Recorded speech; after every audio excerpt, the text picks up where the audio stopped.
Eka anongere mbifurize ibihe byiza nizere ko mumeze neza cyane. Eka anizere ko abantu mwese kabisa muri mu nkuta enye wongeyeho umujyi wa Kigali nta kibazo na gito mufite. Gorero reka amite mbasuhuza neza cyane kabisa. Atuhuze abantu bose bari mu ntara ya amajyaruguru by'umwihariko mu karere ka Musanze. Abantu mwese muri mu ntara y'amajyepfo by'umwihariko mu karere ka Huye.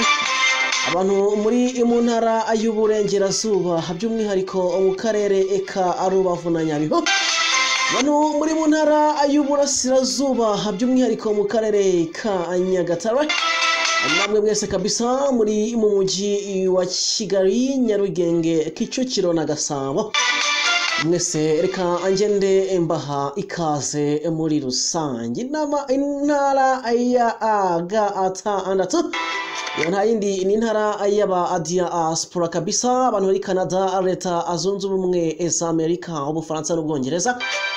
Mwese kabisa muri East Africa, Tanzania, Uganda, igihugu cy'u Burundi n'abandi badukikije nka Repubulika ya Demokarasi ya Kongo. Abose reka angende mbaha ikaze muri rusange. Nitwa Jason, hanyuma ari ikiganiro cy'imikino. Atuje kugira ngo tuganire byinshi bitandukanye bigezweho muri aya amasaha abiru umvikana. Aho tuje kugira ngo turebere hamwe biri kugenda bivugwa mu ekipa atandukanye mukunda hano mu gihugu cy'u Rwanda. Tuza kwibanda neza cyane kabisa muri ekipe ya Rayon Sports ndetse n'ikipe ya APR Football Club.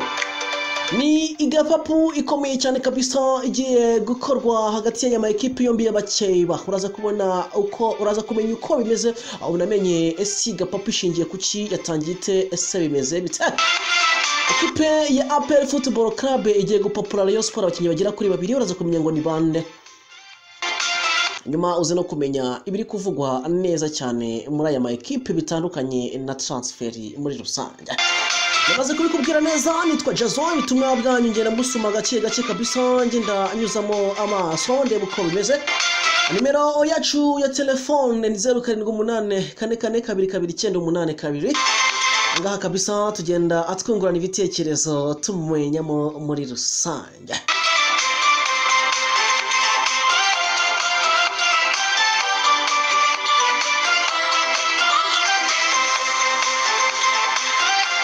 Gorero ibitekerezo byanyu ndi kugenda bireba gake kabisa, anyuzamo amaso ndeba uko bimeze neza cyane. Ati nitwa Gilbert, ati ekipe ya Rayon Sports kabisa, ati iratubaza cyane kabisa, ati ntabwo ari ekipe yakabaye ihagaze gutya tuyibona nkuko tuyibona muri iki gihe.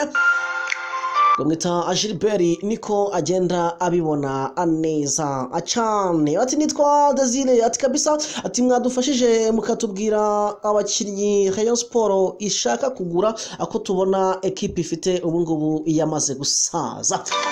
Wita Desire kabisa, ubwo turagerageza tukubarize muri Rayon Sports, tugerageze tukubarize umuvugizi batubwire neza, ariko hari abakinnyi batandukanye nabo awenda mu kiganiro cyacu gitaha tuzabagarukaho atubwire neza bamwe muri bo bafitiweho gahunda yo kuba abagurwa muri ekipe ya Rayon Sports muri rusange. Rero ibitekerezo byanyu mukomeze mugende mubisunika, telefone zanyu nibiza kudukundira aturaza kuzakira neza cyane nk'ibisanzwe kabisa. Atugende twumva uko mumeze aho ngaho muherereye neza cyane. Tugende twumva ibyo muri gutangaza, tugende tureba kabisa nibyo muri kugenda mugarukaho muri rusange, nibyo mwifuza ko atwaza kugerageza akugarukaho muri kino kiganiro cy'imikino. Tuganira rero muri makipe tukaza atuyarebamo nayo gake ariko buriya 99% twebwe twirebera ekipe ya Rayon Sports.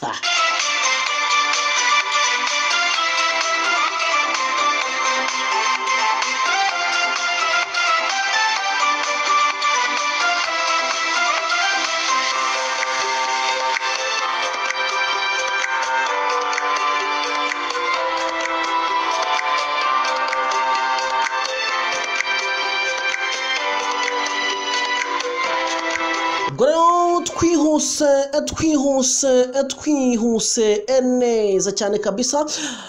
naze mbona umukino w'ikipe y'igihugu y'u Rwanda na Senegal kabisa gushaka tike igomba kubarikiza umukino nyafrika izabera muri Cote d'Ivoire umwaka utaha.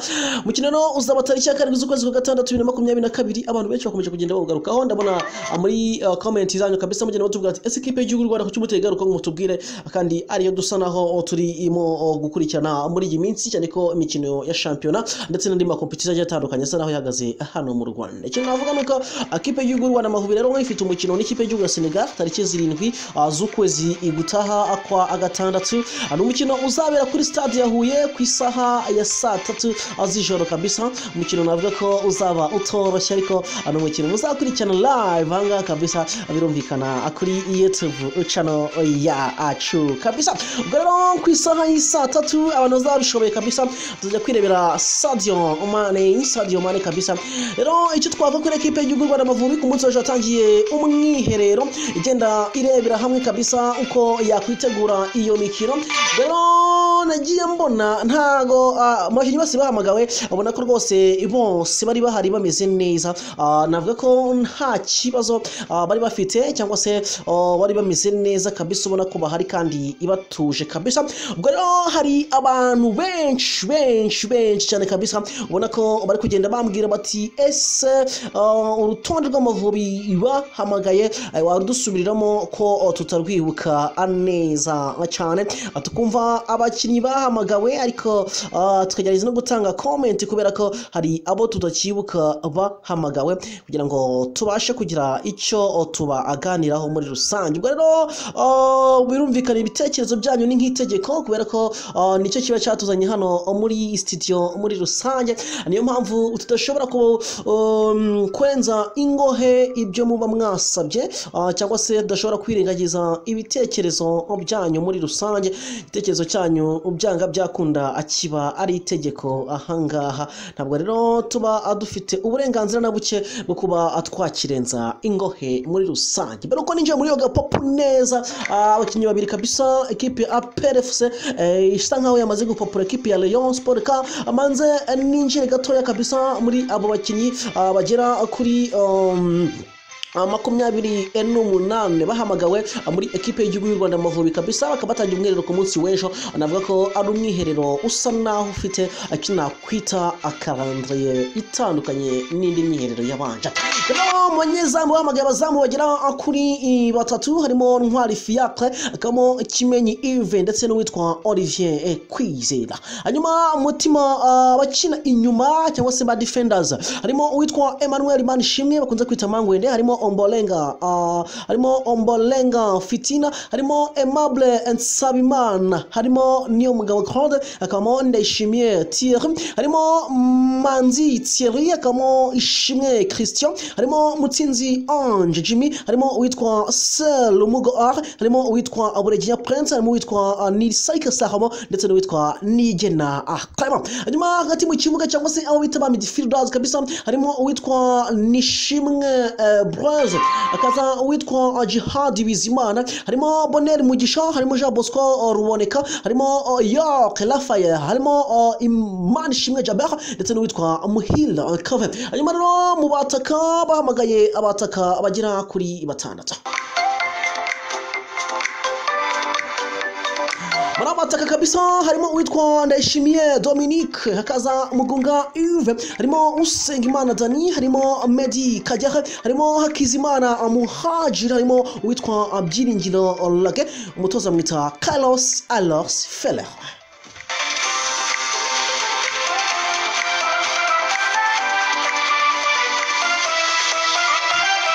Twizere ko rero tubasubije neza cyane kabisa. Aba bafite ikibazo ngo kijyanye nabo bakinnyi bahamagawe, anizere ko urutonde mumaze kurwumva neza cyane kabisa, nta kibazo na gito amufite. Ubwo rero comment ni zanyu hanjya ano hino kuri social media zacu zigiye zitandukanye, kugira ngo tugende tureba icyo mu bitekerezaho. Tw'ikipe y'u Rwanda Amavubi tuzaneza ku munsi w'ejo, atugenda tunebera hamwe uburyo umwiherero watangiye muri rusange uko bimeze muri camp.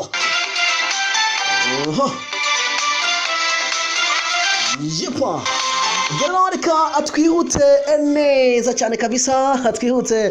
Ndabona iminota yo yamaze kutujyana, reka tunyere neza cyane muri gapapu. Ikipe ya APR Football Club igiye gutera ikipe ya Rayon Sport, n'abakinnyi bagira kuri babiri, ariko n'abakinnyi n'ubundi mu minsi yashize bagiye bavugwa neza cyane. Ubwo rero bakagenda bavuga bati kabisa n'ubundi bisa naho byamaze kurangira, abantu bakagenda bitera utwatsi bavuga ngo biraho ngaho, bifata nk'urwenya, ariko kugeza ubu ngubu noneho abantu bamaze kubona ko ari ibintu bishoboka kandi abifite ishingiro ryo kuba byavugwa. Yitwa Nigena Clement, uyu nguyu asanzwe akina mu bugarizi bw'ikipe ya Rayon Sport, mvuga muri Axe Centrale, kubera ko abazi football bahita babyumva neza cyane.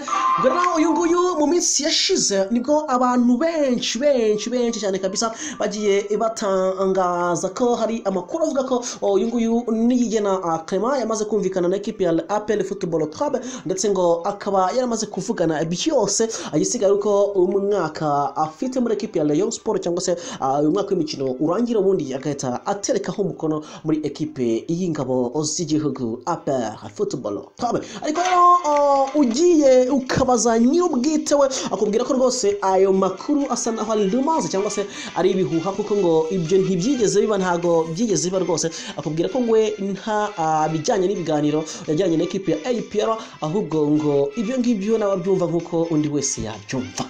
Ariko nyine birumvikana abafite impamvu bigenda bihisha, akubwira ko aracyafite amasezerano ya ekipe ya Rayon Sport agomba kurangiza, birumvikana. Ariko nanone ntabwo twakwirengagiza ko hari amakuru yo kugenda avugwa ku muhanda, tugomba kugenda dugerageza gusesengura muri rusange. Ubwo Nigena Clement umwaka utaha rwose probably kumubona muri Rayon Sport bisa naho ari nko kubona Yesu muri aka kanya.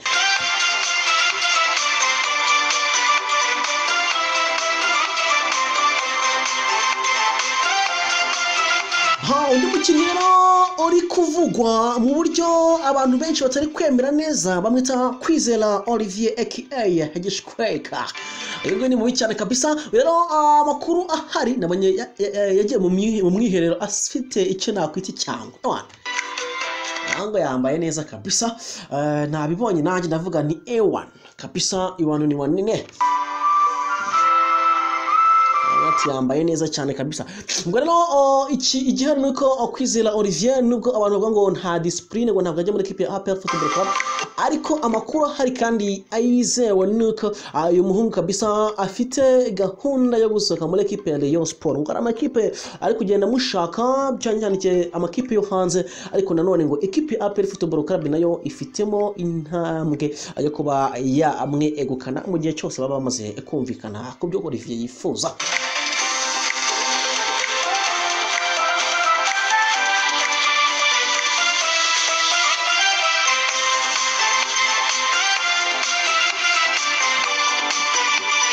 Gwano reka amhite mbashimira neza cyane kabisa, bashimire mwese kabisa mwamaze gukora subscribe kabisa, n'abandi bose batarayikora ko bafite igitekerezo cyo kuyikora uyu munsi cyangwa ejo, reka nabo ngende mbifuriza ibihe byiza. Nitwa Jason, yavuze ngitangira, hanyuma iyi ngiyi ni YouTube channel yacu kabisa, mugenda mukurikirana neza cyane 5 kuri 5.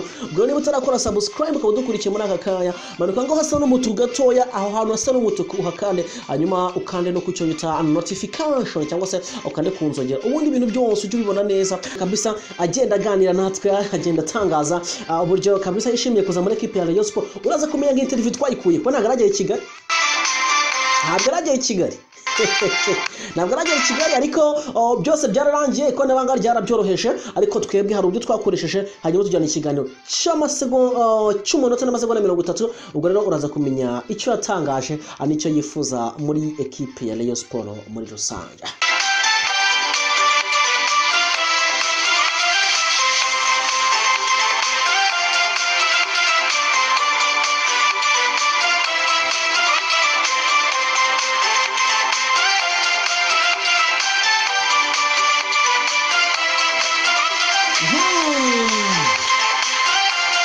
Ibitekerezo byanyu mukomeze mugende mubyandika. Ati nitwa Korodine kabisa, ati ndabakunda cyane kabisa. Ati we Rafael siko numva afite ikizina cya Tarira, ati ko numva afite ikizina cya Tarira meze bite, amwita ya Rafael Emmanuel Monaed.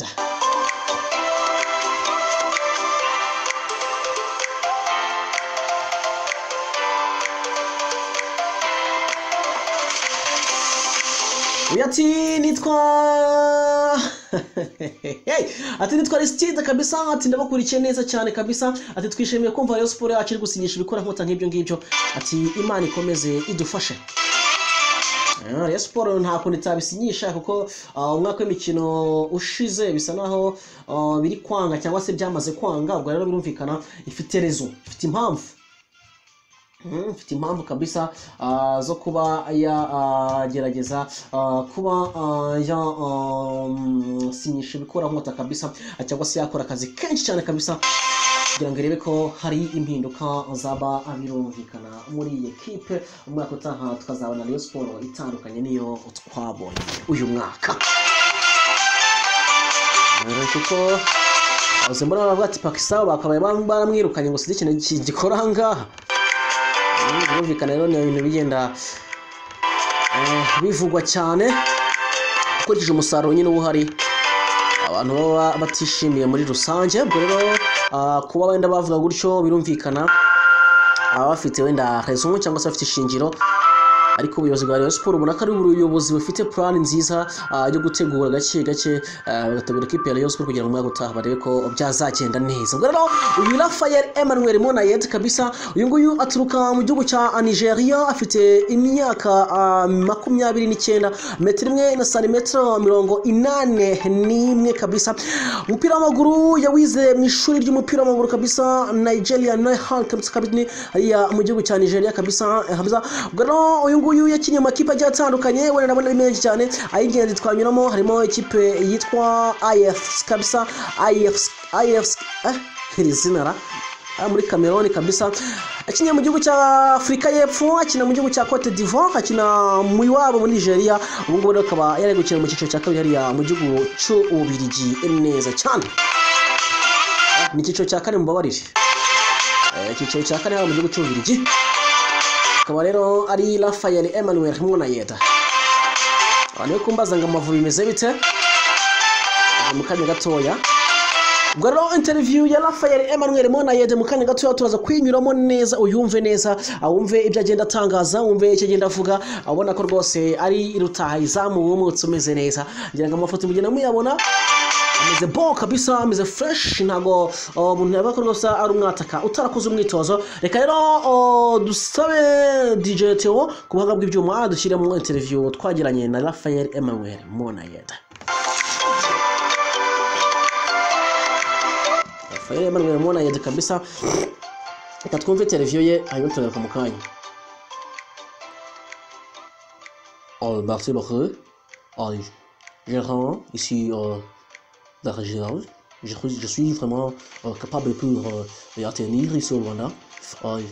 J'ai travaillé avec l'équipe de Rayon Sport ici à Kigali. C'est très bonne équipe. L'équipe de Rayon Sport a été vraiment brillante.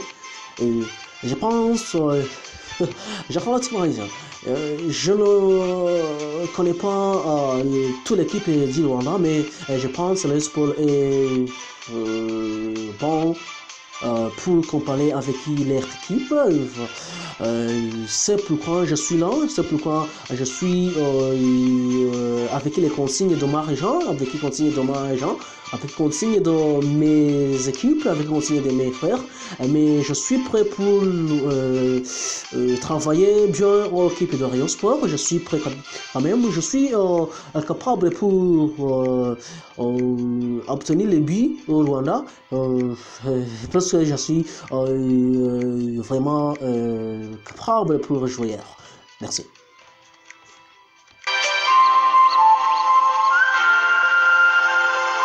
Aho kabisa mwita ya Raphael mwe mwumvise neza, avuga ikintu cyitwa igifaransa ewana utarakize neza ntabwo wacyumva fresh.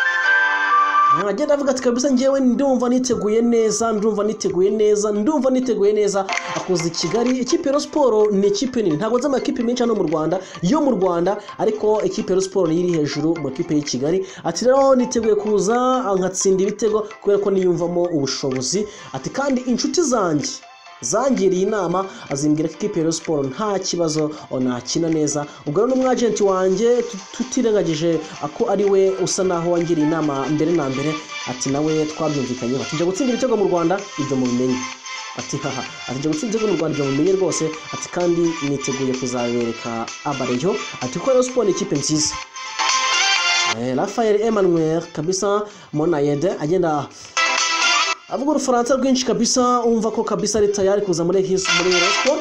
Katutegereza tuzarebe niba koko ibingi biri kuvugwa Rayon Sport akakagongo gusinyisha umukinyi iragafite kuko ngewe nubwo bavuze ngo bamaze kumvikana ikibazo gihari gisigaye no kumenya ese Rayon Sport umukinyi zashobora kumwigondera izamusinyisha. Twarabibonye bamuhagire baje muri mu biro barasohoka kubera ikibazo cya mikro. Tukibaza rero niba wenda ubungubu kipe Rayon Sport iri tayari kuba ayasinyisha uyu mukinyi noneho byumere guturutse ku mugabane w'Uburayi. Niki rero ni ikintu cyo gutegereza tukareba, gusa ntabwo aragera i Kigali, bitegerejwe ko ashobora kuzagera i Kigali mu cyumweru gitaha ari nabwo ashobora gusinya, ariko byose ngo kazaza amafaranga amaze kugera kuri konti abareyo mbayatanga.